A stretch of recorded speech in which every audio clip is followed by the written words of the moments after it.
Coach, you can start with the opening statement. Yeah, I always open with thanking our fans, but I also want to thank Aflac as the title sponsor for this event. What an incredible venue, atmosphere. Anytime you play in Atlanta in this facility, and it's part of a title sponsor game where you're playing another, top 15, top 20 matchup, to me it feels like a playoff game, and it's a great way to try to assess where you are as a team. No longer do you have to win every game, but you do have to find out when you're going to be playing your best, and you want to be playing your best towards the end of the year. And one of the best barometers is to get quality wins. And I got a lot of respect for Clemson, Dabo, the way they play, the way they coach. But this event's special to me, and every chance we get to play in it, we want to play in it. So Gary Stoken and his staff do a tremendous job, and so has Aflac. Go ahead. We got mic holders on either side. Okay. Mic holders, raise your hands, please.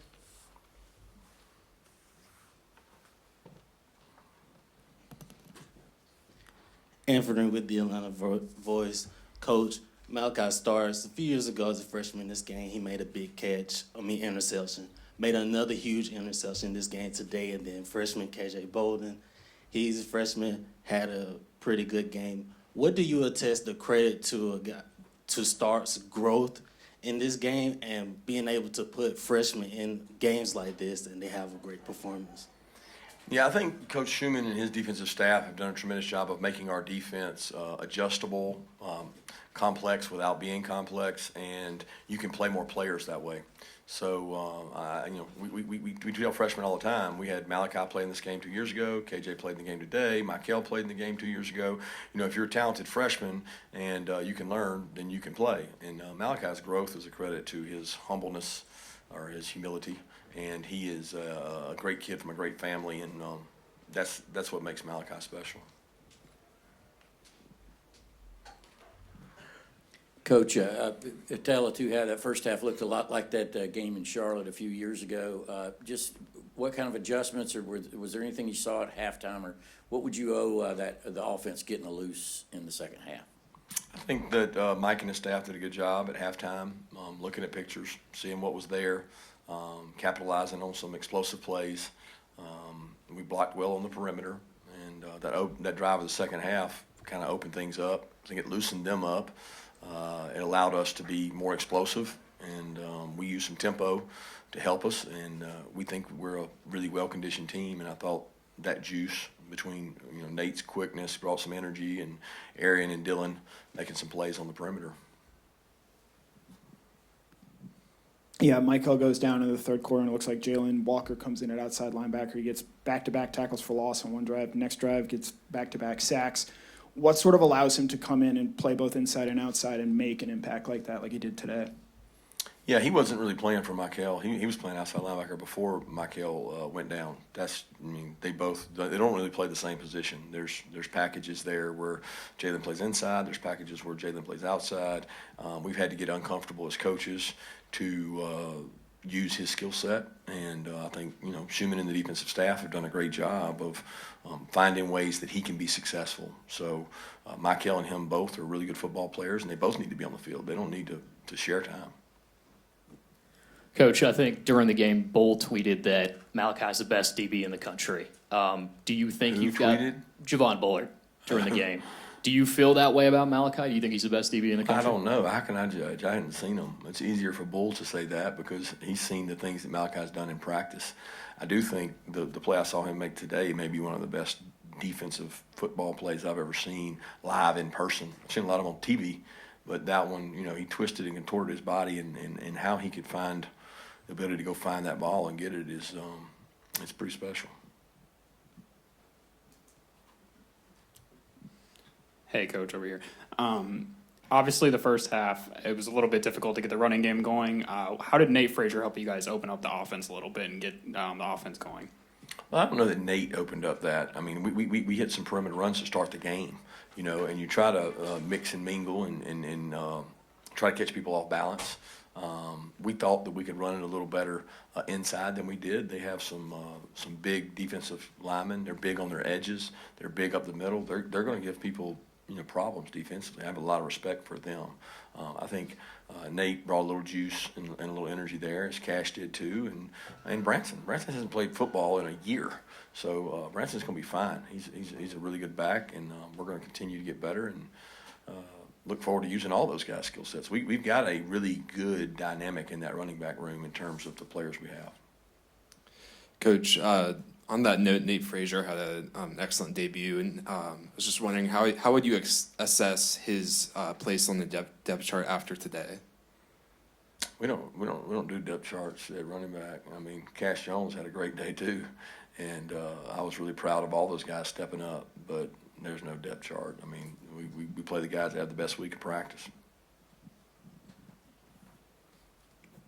Kirby, to your transfer receiver today, made some big plays. I mean, Colby down around the goal line made a great catch in London. Show how fast he is when he can get the ball in his hand in space. Yeah, London, I thought, really stepped up. I thought the play of the game was the play he called over the middle. Dylan had gone down with some cramping. London had to step up and go play. He made a great catch. I think it was a third down conversion. I'm not sure. But once we converted that, it kind of was a springboard to being explosive and scoring, and I thought that was a clutch catch. London is a great kid. He's very level-headed. Nothing really affects him.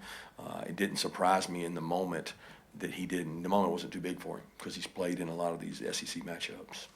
Kirby, you mentioned Michael earlier. What was the injury for him and for Warren Brinson as well?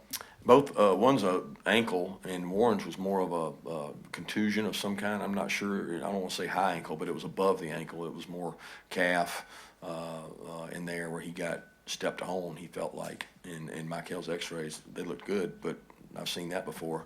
So we got to go check it when we get home and see. Coach, obviously Etienne didn't play. Was that a suspension, and is it over now? Will it carry into next week? We don't talk about those things, Chip. It's a good try though. I'm focused on how our guys played today, and that's the focus and energy I'm putting it towards. I appreciate your question.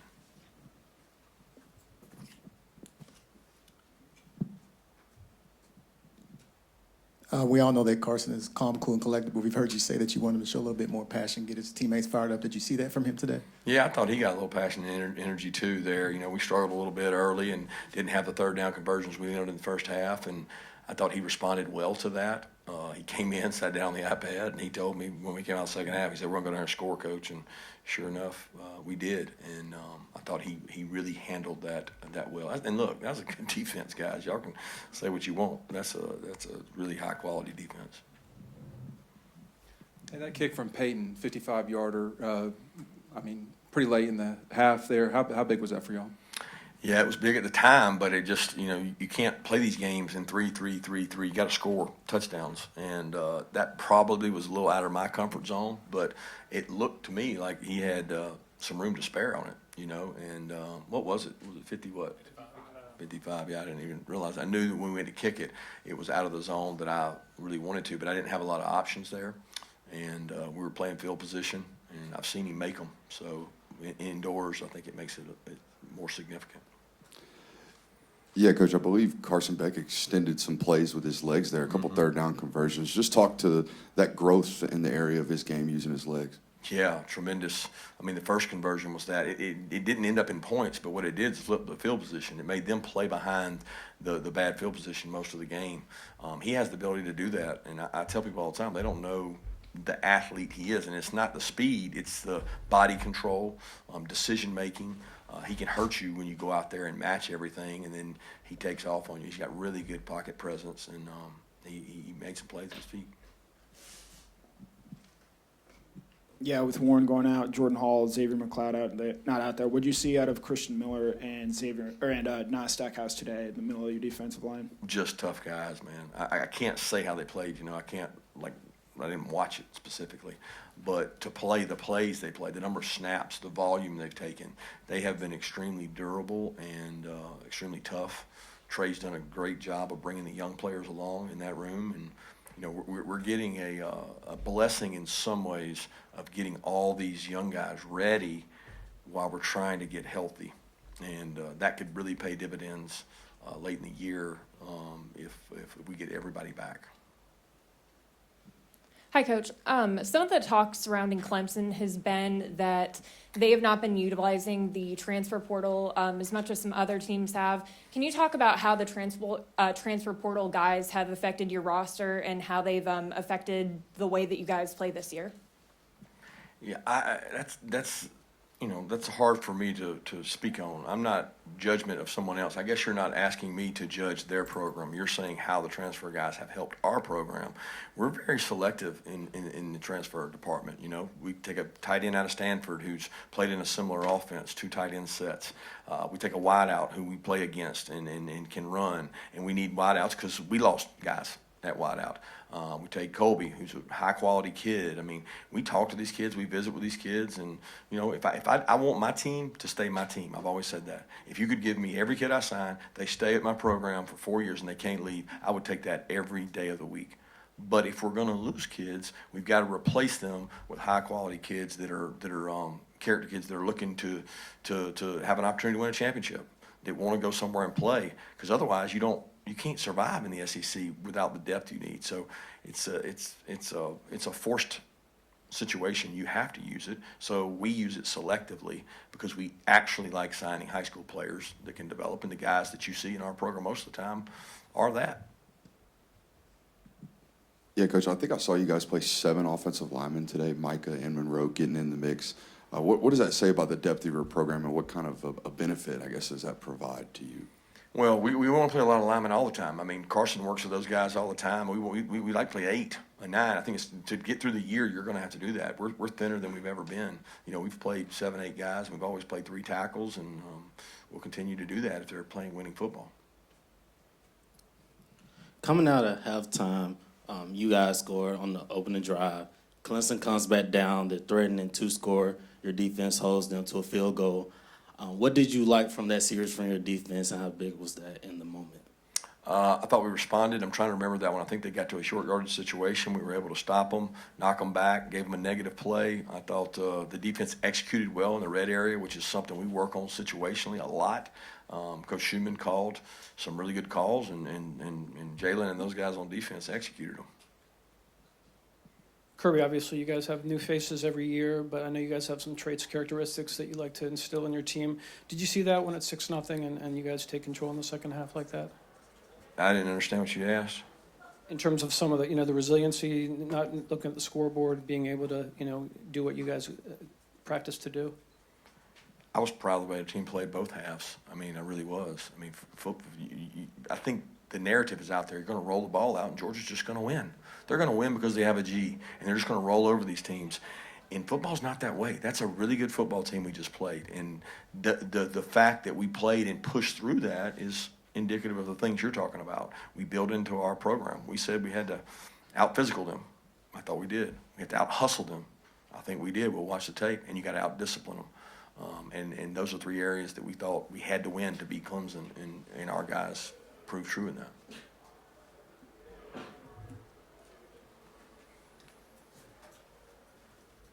Got another question for Coach Smart? Raise your hand. We'll bring a mic around to you. Allison?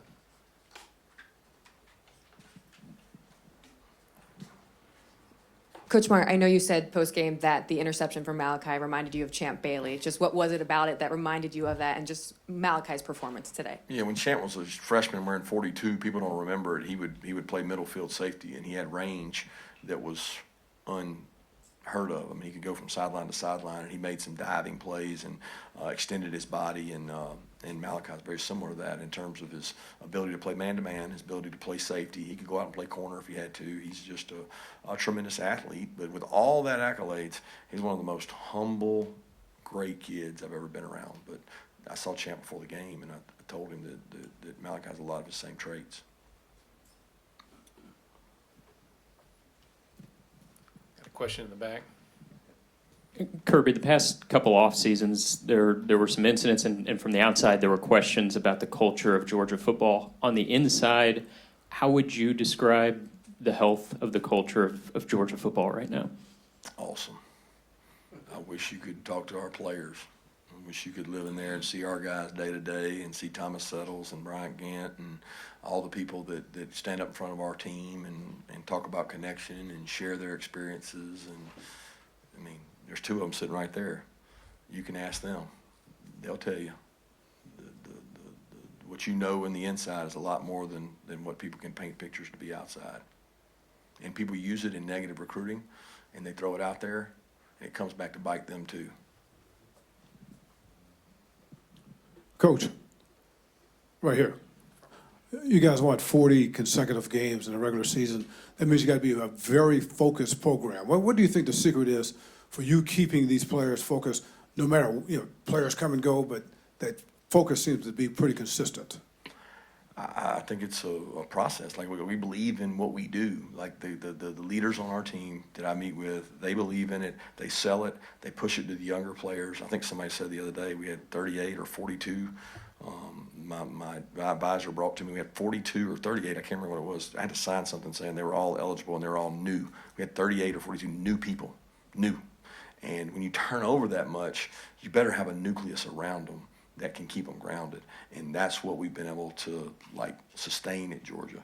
Is we're not going to change what we do based on who we play.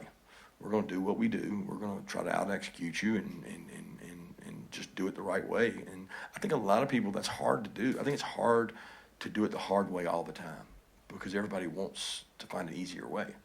And it's no easy way to win these games. They're all hard. Coach, over here on that fade route to Colby Young, it looked like Beck and Young had been playing together for years. So how have they been able to build that connection so quickly? Yeah, it's been tough because Colby hasn't actually practiced a full practice week. He was very selective. We had him, where he was not taking a full load of reps. They had a really good connection early in camp, and then when his hamstring occurred, they lost some of that rhythm. And I think, we've got to get more out of Colby. Colby's a really good player, and we need him to step up if we're going to go where we need to go.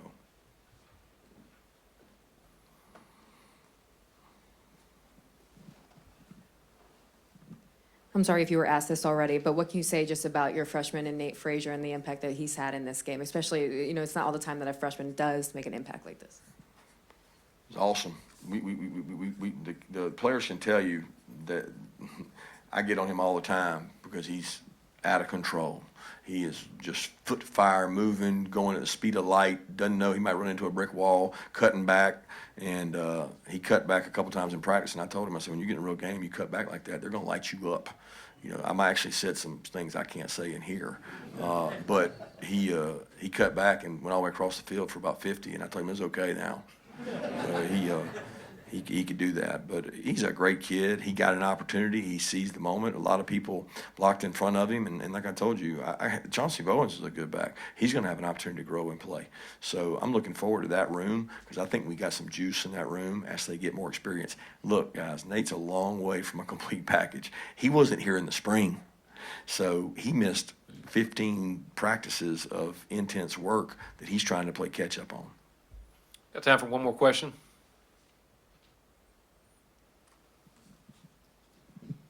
Yeah, Jonelle, I think banged up going to this football game. You talk a lot about Malachi, and you said he's your best corner, could be your best corner. What did it mean? I said he could play corner. Could play corner.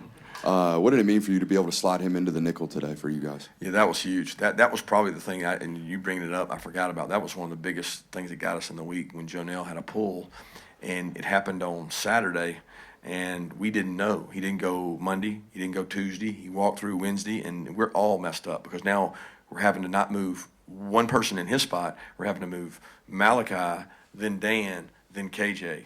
And it's like, it was really scary because we didn't have the volume of reps with that makeup. So then we tried to go with Ja'Cory some, but every time Ja'Cory was in, Malachi had to play over here and Dan had to play over here. Then when Malachi went in, Dan jumped over here and KJ went over here. They did a tremendous job of knowing what to do from three different positions. And we really need to get Jonelle healthy, and I thought Ja'Cory stepped up and took advantage of his opportunity. Thank you, Coach. We'll have Jalen Thanks. Walker and Carson Beck up next in here. for Carson back. Coach said you told him before the second half, we're going to get a touchdown here, Coach, right away. Just tell me what, obviously, besides confidence, did you guys make some adjustments at the halftime that you felt very good about being able to execute in the second half? Yeah, I think just coming out in the first quarter, maybe there's a little bit of nerves. Maybe guys were just trying to get warmed into the game, and well, I mean, once we got in that second half, looking at the iPad, seeing what they were doing against us, I mean, it was everything that we saw on film that we watched from last year.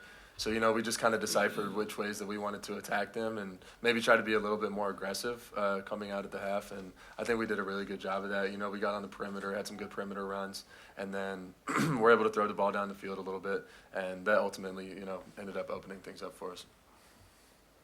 Yeah, this question's for Jalen. Back-to-back tackles for loss in the third quarter, and then you get 2 sacks on the next drive. What allows you to make plays like that at both outside linebacker and inside linebacker on this defense? Just honing in my preparation throughout the week. Like Coach Smart was saying, we do have various packages where I'm at inside backer, and then there's packages where I'm at outside backer. I feel like I had a great week to practice doing that, keying in on those details of what I really need to do, and I felt those they paid off today.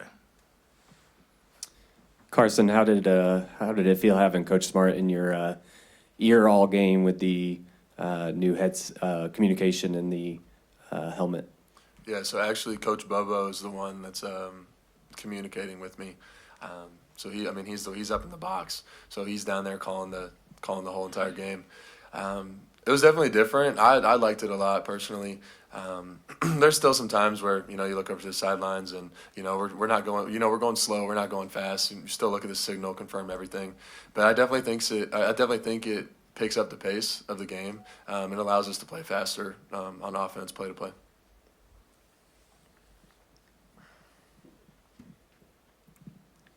This is for both of you with kind of 2 different perspectives. Just what was your reaction, and if you did see Malachi Stark's interception? Man, let me tell you about that. So I'm on the field, and I'm just, covering my guy, and then I see Cade throw the ball, and I'm like, okay, this is a 50-50 ball with Malachi and the receiver. And I looked, and I seen him twist and catch that ball, and I just took off in a sprint. That's probably like my fastest GPS time I probably had in the game. That was insane. That was an incredible catch, and me and Malachi had a moment before then, and we told each other. I said he's gonna get one, and I told him I'm gonna get one, and we did. So I'm appreciating. And I'm proud of him. Much love. Yeah, I didn't see it live. I was over there watching the last drive. And I just hear the whole stadium go crazy. So I'm like, well, someone did something, crazy. So, and I see Malachi jump up. I'm like, oh, he definitely just did something crazy. So I'm running out there on the field, and I'm looking up at I don't even know what you call it. Yeah, the jumbotron, the circle at the top. And I'm looking up at it, and Tate's right next to me. He's looking up at it too. And he jumps up, he catches it. And me and Tate look right at each other, lock eyes. We're like, oh my gosh, it's crazy what he's able to do. He's very talented. So I'm very proud of him. Was it better than his interception against Oregon? I say so. Yeah, it's crazy. Emily? Carson, at the beginning of the week, you were asked what you remember most about the last time you guys played each other. And you said it was 10-3 and that the defenses played really well.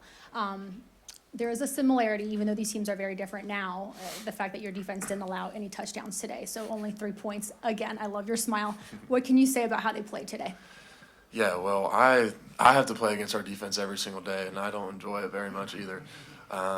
So, I mean, they're phenomenal. The things that they're able to do, and the multitude of defense that they're able to play. I mean, that's a credit to their intelligence on the defensive side of the ball. And then not only that, but going out there and executing the plan, and Coach Schumann calling the plays, and the players actually going out there and doing it and performing.